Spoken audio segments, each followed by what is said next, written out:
Good morning students. आज हम लोग इस वीडियो के माध्यम से अनसीन पैसेज हल करें। अपठित अपठित जो है कॉम्प्रहेंशन के अंतर्गत रीडिंग स्किल जांच करने के लिए पूछा जाता है। हाई स्कूल में भी, इंटरमीडिएट की परीक्षाओं में और अन्य प्रतियोगी परीक्षाओं में भी अनसीन इसलिए दिए जाते हैं कि छात्र का बुद्धि, समझ, ज्ञान कैसा है, क्या वह अंग्रेजी पढ़ पाता है शुद्ध तरीके से, क्या वह मीनिंग समझता है, वाक्य का बनावट क्या है, कंस्ट्रक्शन क्या है, वह उस पर उसका कमांड है, या क्या दिया गया पैराग्राफ को, पैसेज के भाव को पूर्ण रूप से अगर समझ लेता है तो निश्चित रूप से नीचे दिए गए प्रश्नों का उत्तर वो देगा। इसी सारी बातों को जांच करने के लिए अनसीन पैसेज परीक्षा में दिए जाते हैं। पहले इनमें अंक कम हुआ करते थे, लेकिन अंक का अब यहाँ दूना कर दिए गए हैं। इंटरमीडिएट तो 15 अंक का कर दिया गया है, जो पहले केवल 5-6 अंक का होता था। हाई स्कूल में 5 अंक का होता था, 10 अंक का कर दिया गया। तो इसलिए आप समझ गए होंगे कितना महत्वपूर्ण पार्ट ये परीक्षा में हो गया। इसलिए इसको हल करने के विषय में सावधानी पूर्वक हमें ज्ञान प्राप्त करना चाहिए। कैसे किसी पैसेज को हल करते हैं, इसके विषय में 10 वीडियो 1 से लेकर 3 और 9 से लेकर 15 जो वीडियो पार्ट करके बनाए गए हैं, उसमें यही सिखलाया गया है कि आप दिए गए पैसेज को किस प्रकार हल करेंगे। यहाँ यह एग्जाम्पल दिया हुआ, वही पैसेज हाई स्कूल में भी हो सकता है, वही पैसेज इंटरमीडिएट में भी हो सकता है। हाई स्कूल में क्वेश्चन की संख्या कम होगी, इंटरमीडिएट में क्वेश्चन की संख्या बढ़ जाएगी, बस इतना ही डिफरेंस है। लेकिन हल करने का तरीका एक है ये, और जितने अधिक उदाहरण आप समझेंगे, देखेंगे, उतना ही आप कुशल होते जाएंगे किसी भी अनसीन पैसेज को करने में। अब यहाँ एग्जाम्पल है जो दिया हुआ है, जो भी पैसेज दिया रहेगा उसके ऊपर लिखा रहेगा read the following passage carefully. निम्नलिखित गद्य खंड को सावधानी पूर्वक पढ़िए and answer the questions given below, और उसके नीचे दिए गए प्रश्न का उत्तर लिखिए, उत्तर दीजिए। Passage a speech is a great blessing. भाषण देना एक महान वरदान है। Speech is a great blessing. भाषण देना एक महान वरदान है, महान कला है। But it can also be great curse, लेकिन यह बहुत बड़ा अभिशाप भी हो सकता है। For while it helps us to make our intention and desires known to fellows it for a while, थोड़े समय के लिए, it helps us to make our intention and desires known to fellows। इस भाषण के माध्यम से, वार्तालाप के माध्यम से हम अपने मित्र, अपने साथियों को अपने इच्छाओं, अपने इरादों से परिचित कराते हैं।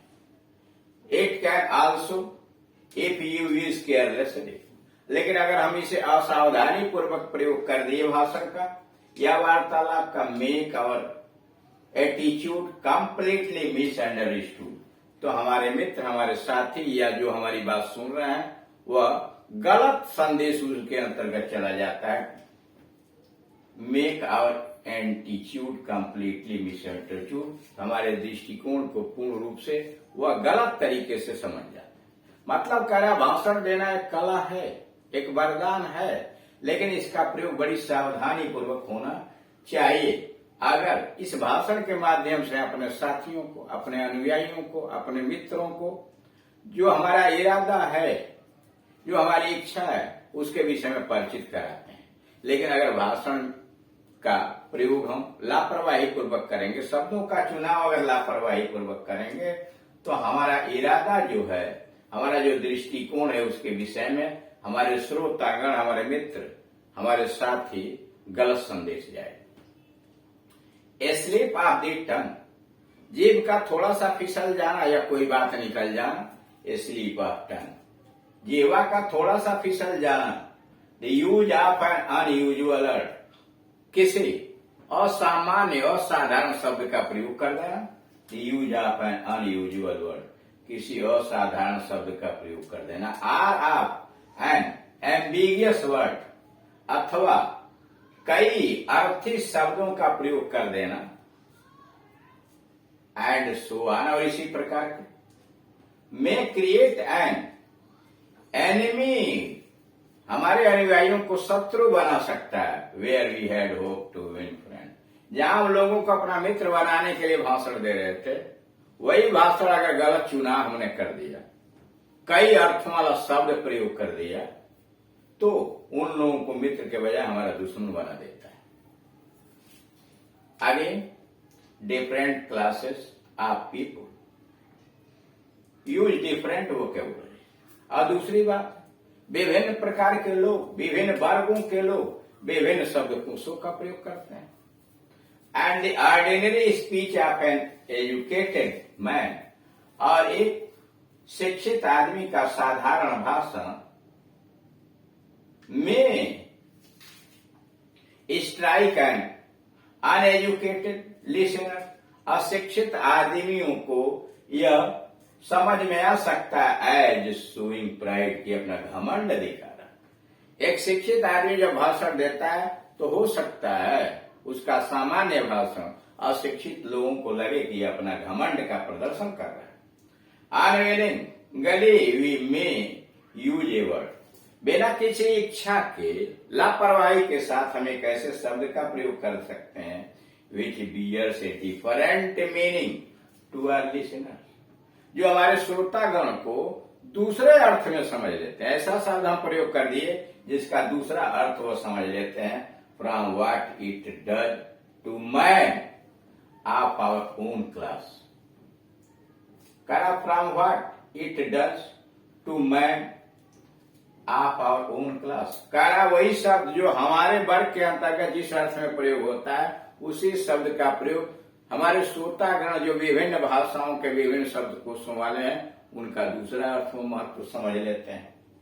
दस speech is not a gift, इसलिए भाषण देना एक ऐसा उपहार नहीं है टू यूज लाइटली, कि हम हल्के से इसका प्रयोग करें, विदाउट थॉट, बिना सोचे समझे प्रयोग कर दें, but one which demands careful handling, बल्कि एक आदमी को बड़ी सावधानी पूर्वक इसे संभाल के भाषण देना चाहिए।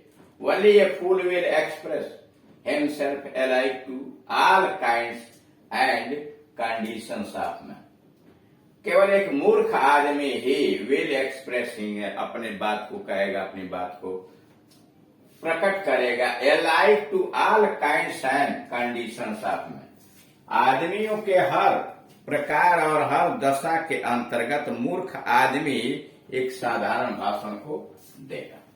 ये तो रहा आपका पैसेज। अब उसके ऊपर जो क्वेश्चन लिखे गए होते हैं उनको सावधानी पूर्वक पढ़ के उनका उत्तर यहाँ पैसेज में तलाशते हैं। क्वेश्चन ए दिया, how can speech be a great blessing, भाषण किस प्रकार से महान वरदान हो सकता है, लाभकारी हो सकता है। Speech can be a great blessing, भाषण बहुत बड़ा वरदान बन सकता है if you use it carefully, अगर हम इसे सावधानी पूर्वक प्रयोग करें। अगर हम सावधानी पूर्वक भाषण का प्रयोग करें तो यह वरदान हो सकता है। Question number B, how can speech be a great curse, अभिशाप, महान अभिशाप कैसे बन सकता है, भाषण देना महान अभिशाप कैसे हो सकता है। Speech can be a great curse, भाषण एक महान अभिशाप बन सकता है if you use it carelessly, अगर हम इसका प्रयोग असावधानी पूर्वक करते हैं तो भाषण एक अभिशाप बन सकता है। Question number C, what precaution should we take when we use the gift of speech, what precaution should we take, हमें कौन सी सावधानी बरतनी चाहिए। When we use the gift of speech, जब हम भाषण के उपहार का प्रयोग करते हैं तो क्या सावधानी बरतनी चाहिए। When we use the gift of speech, जब हम भाषण के उपहार का प्रयोग करते हैं, we should take a precaution, हमें सावधानी बरतनी चाहिए of using it only after thinking, सोच समझ करके ही इसका प्रयोग करना चाहिए, सीरियसली और गंभीरता पूर्वक, एंड हैंडलिंग केयरफुली, और सावधानी पूर्वक इसे संभाल के बोलना चाहिए। फिर सुनिए, Karachi what precaution should we take when we use the gift of speech. जब हम भाषण देना शुरू करते हैं तो हमें कौन सी सावधानी बरतनी चाहिए, यानी किस तरह की सावधानी हमें बरतनी चाहिए। When we use the gift of speech, जब हम भाषण के उपहार का प्रयोग करते हैं, we should take a precaution, तो हमें सावधानी बरतनी चाहिए। आप using it only after thinking, कि हम केवल सोच समझने के बाद, पूरा सोच समझ के तभी हम इसका प्रयोग करें, सीरियसली और गंभीरता पूर्वक सोच विचार करके, एंड हैंडलिंग केयरफुली, और सावधानी पूर्वक इसको संभालें। Question number D, what does it show if we express ourselves alike to everyone. What does it show, क्या प्रदर्शित करता है, इफ वी एक्सप्रेस आवरसेल्फ, अगर हम अपने आप को व्यक्त करते हैं अलाइक टू एवरीवन, प्रत्येक व्यक्ति को।